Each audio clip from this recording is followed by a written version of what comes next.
Hi, I'm Ed Trout from Prophetic Life Ministry here in San Antonio, Texas.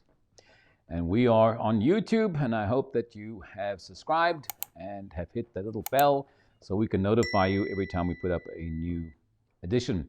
This is a weekly 6-minute teaching on dreams. Today I want to talk about the value or importance of dreams.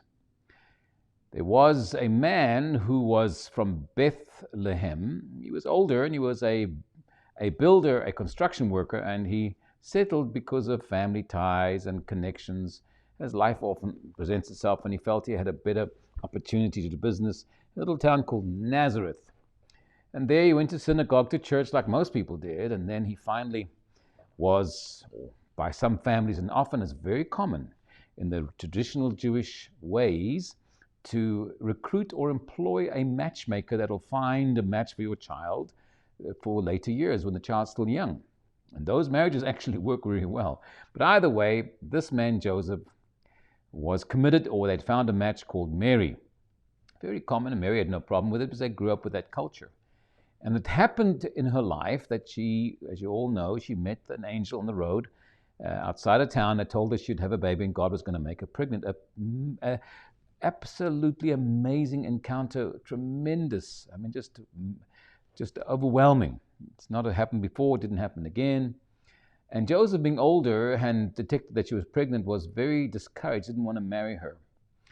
And so nothing she could say or do could convince him it was a dream that he had.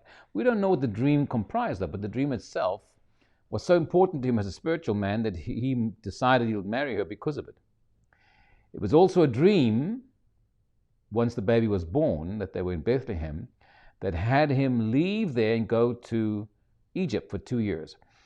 Christ was born 6 BC, and it was 4 BC that the Herod that was trying to stop Jesus being born, that killed all these boys, died, and so they escaped. And for 2 years they lived in Egypt until they got word that he had died. And then, of course, once again a dream came again to Joseph. So 3 times we have record of Joseph being actually led by a dream. Interesting man, this Joseph. We don't see him participate a whole lot with Jesus, but we do see that he's instrumental and that he plays his role and makes decisions and uses dreams. So dreams were of great importance to him. Now, to other people, like Pharaoh, the Pharaoh in Egypt, years before that, was so disturbed by his 2 dreams of the cows and the sheaves of the grain that he was determined to get an interpretation for it. And he pestered his own people. And then finally his wine taster said, I know someone who can interpret dreams, and he's actually in prison or jail. And he interpreted my dreams and told me, and he relays the whole thing. So the actual gift of interpreting dreams made a way and opened the door for him to go and become before the king. It wasn't that which gave him favor, was his attitude in his heart that actually gave him favor with the Pharaoh. But it certainly brought him in the presence of the Pharaoh. So, dreams have great importance.